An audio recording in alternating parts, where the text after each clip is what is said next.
Thank you, Kathy.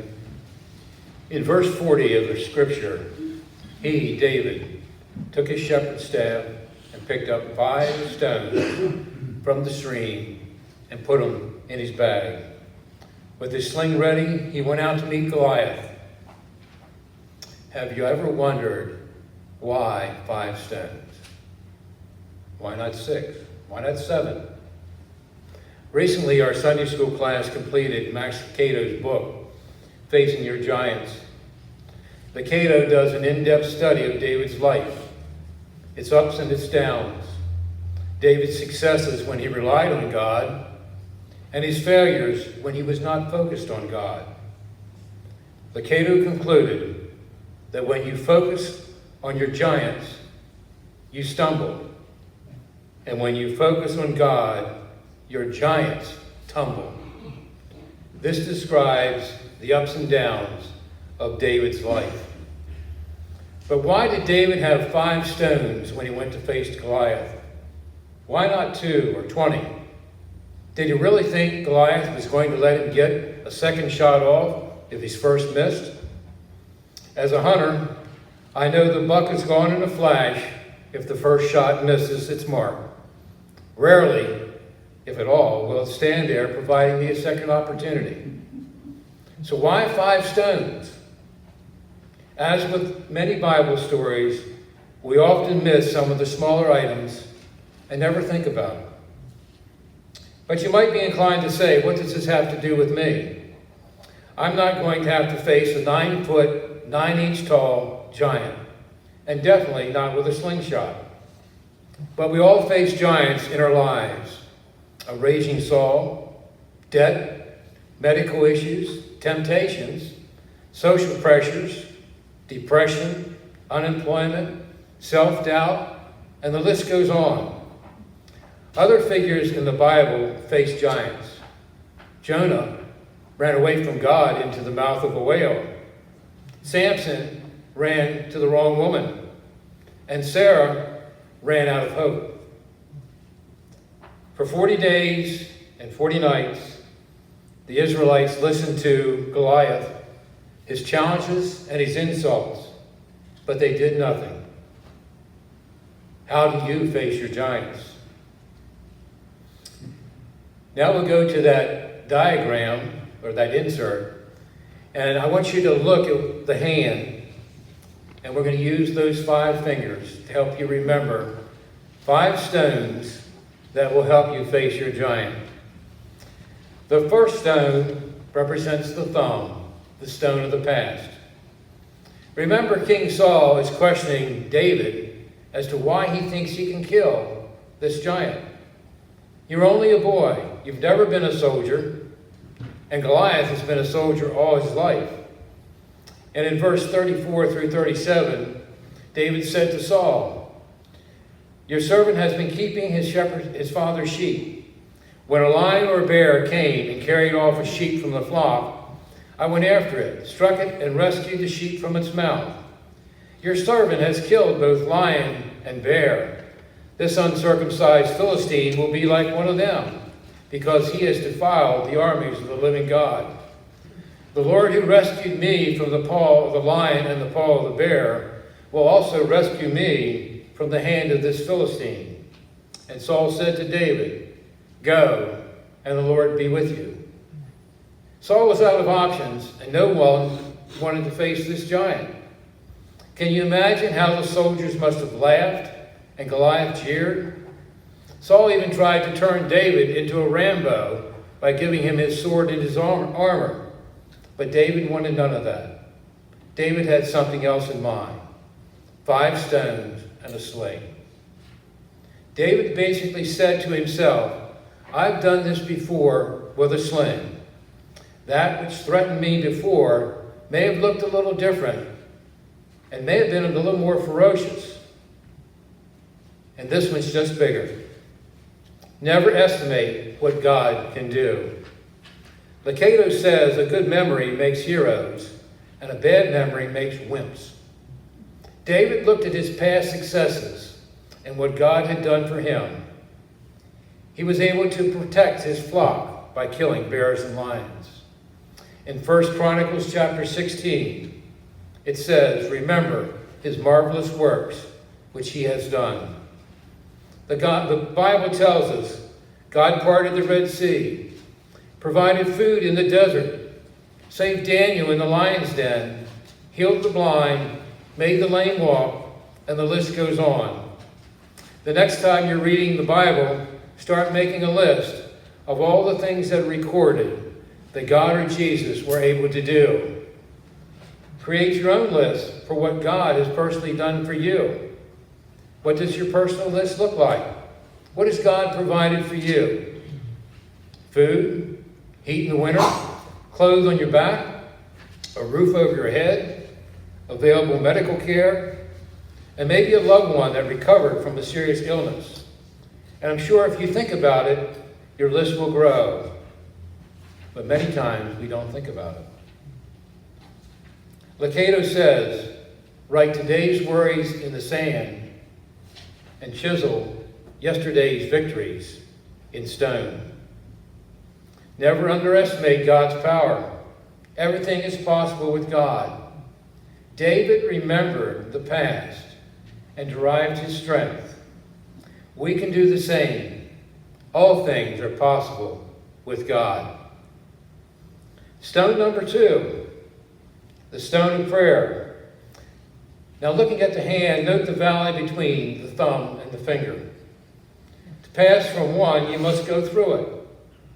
And in Psalm 23, it says, "Even though I walk through the darkest valley, I will fear no evil, for you are with me." David went through some bad times, but learned that when he took his concerns to God prior to his action, he would come out a victor. Drop into the valley between your thumb and your finger and take time to pray. In Ephesians chapter 6, verse 18, it says, "Prayer is essential in the ongoing warfare. Pray hard and long." When Saul tried to capture David, David turned to God. David turned to prayer. In Nehemiah chapter 1, going through chapter 2, we find Nehemiah praying to God for the release of the Jewish people from the Persian Empire. He wanted to return to Jerusalem to rebuild the wall. He prayed vigorously, focused on the greatness of the one he was praying to, prayed for a favor, prayed for strength. In Nehemiah chapter 1, it also says, he says, "Give your servant success today." Not only did the emperor release him, but the emperor sent soldiers with him for safe passage and provided letters to secure the needed materials to rebuild the walls of Jerusalem. In Nehemiah chapter 2, verse 8, he says, "The emperor gave me all I needed for, because God was with me." Now, some people might remember the band Starship. They sang a song. "We built this city on rock and roll, but Nehemiah built the city walls on prayer." Nehemiah prayed for success, and yes, we can too. God gave Nehemiah amazing success, and he wants to do the same for us. The same prayer for success was prayed by Abram's chief servant when he went looking for a bride for Isaac, and God answered his prayer. In Matthew chapter 14, verse 19, Jesus even prayed before breaking those 5 loaves of bread and 2 fish and feeding the 5,000. In Philippians chapter 4, verse 6, "Do not be anxious about anything, but in every situation, by prayer and petition, with thanksgiving, present your requests to God." What area in your life do you need success in fighting your giants? Have you been praying about it? Are you willing to continue praying until God comes through? John Wesley said, and this was an amazing quote, "I have so much to do that I must spend several hours in prayer before I am able to do it successfully." Let me repeat that. "I have so much to do that I must spend several hours in prayer before I am able to do it successfully. Stone number 3, the tallest finger on the hand. The stone of priority. Let your tallest finger remind you that your highest priority is God's reputation. David saw Goliath as a chance to show off for God. He actually wanted to show off for God, not for himself. Did God know he would exit the battle okay and alive? No. But he was willing to give his life for the reputation of God. Or you could say that he was willing to risk his life to bring glory and honor to God. No matter what is going on in your life, how you handle the situation and conduct yourself can bring glory and honor to God. It's often said that actions are louder than 1,000 words. Your actions and what is in your heart will show the world where your priorities exist. If God's reputation were based solely on your behavior, what kind of reputation would God have? Let me repeat that. If God's reputation were based solely on your behavior, what kind of reputation would God have? Do we have our priorities in order? We must constantly remind ourselves, God first, family meaning spouse and children second, and then work comes later. The Apostle Paul was a tent maker. He spent many hours every day making tents to make money to meet his daily needs. If we were somehow able to transport ourselves back and talk to him and walk into his workshop and ask Paul, what do you do? What do you think he would say? I'm a tent maker. I spend 40 or 50 hours a week making tents. On the side, I do a little preaching and some small group work. I really don't think he would have said that. I think he would have probably said something like this. I've been called by God to bring the good news of Jesus Christ to the world. Incidentally, I make tents, and I spend a good part of my time doing that. But when we get down to it, our vocation is sharing Jesus with others. Where are your priorities? Studies indicate that the number one need in a job is not the money or the prestige. It's the need to feel that we are doing something worthwhile and make a difference. Everybody is making a difference. The question is not, are you making a difference, but rather, what kind of difference are you making? Let me repeat that. The question is not, are you making a difference, but rather, what kind of difference are you making? When we refocus ourselves to see that our vocation is sharing Christ through whatever we do, then how can we not make a difference in somebody's life? Let us commit our hearts to God and trust that great things will be done for His glory. Do all things for the glory of God. Keep your focus on God when you're facing giants in your life. And your ring finger, stone number 4, the stone of passion. What are you most passionate about? Would you say you are passionate about God and your Christian faith? In Colossians chapter 3, verse 1, since then you have been raised with Christ, set your hearts on things above. When Christ is seated at the right hand of God, set your mind on things above, not on earthly things. What does the word passion mean to you? What are some of the things you feel passionate about? There are things you might have opinions about, but are you passionate about it? Webster's dictionary offers some definitions for passion. Intense, overmastering feeling or conviction. A strong desire for devotion to some activity, object or concept. An object of desire or deep interest. Here are some synonyms for passion. Fervor, enthusiasm, zeal. And they all mean intense emotional, compelling action. David's passion for God called him to compelling action and to a task others rejected. Max Lucado describes it this way: David ran not away from, but toward the giant. On one side of the battlefield, Saul and his cowardly army gawked.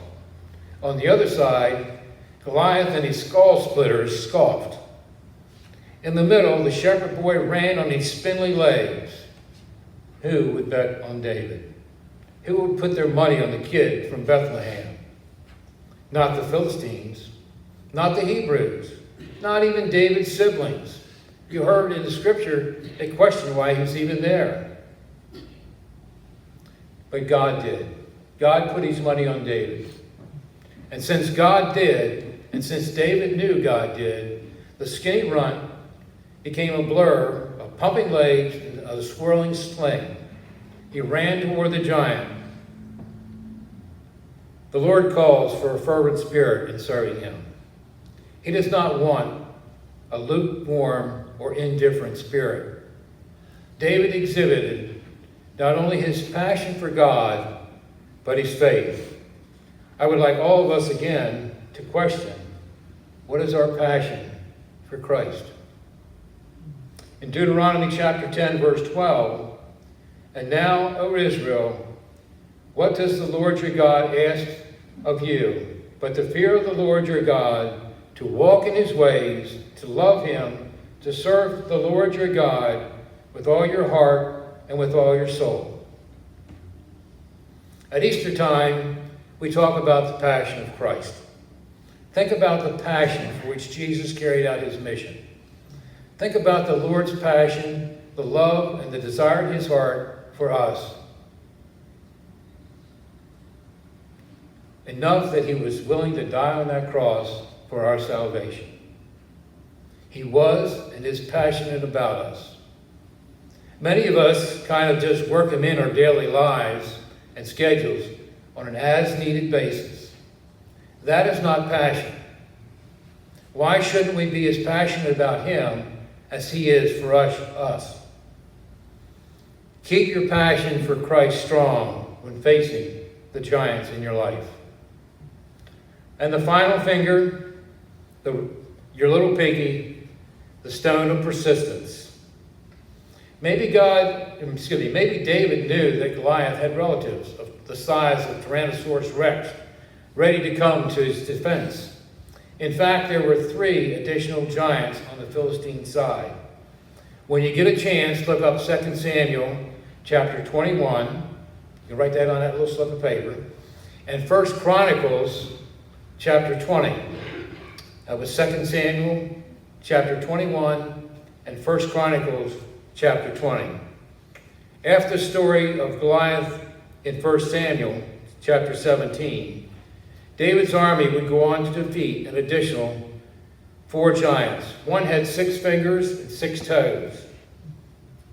David was ready to empty the chamber of the 4 additional stones if needed. He was prepared for additional giants. He knew God was with him, and he was not prepared to give up. And we are called to imitate David. Never give up. One prayer may not be enough. We face multiple giants in our lives just as David did. Our giants may knock us down a time or two, but don't give up. Keep loading the stones and keep swinging the sling. David took 5 stones. He made 5 decisions to do likewise. The past, prayer, priority, passion, and persistence. The next time you face a Goliath in your life, remember David's 5 stones. Hold firm in your faith and belief in God when facing your giants. Remember Psalm 23. Even though I walk through the darkest valley, I will fear no evil, for you are with me. Amen.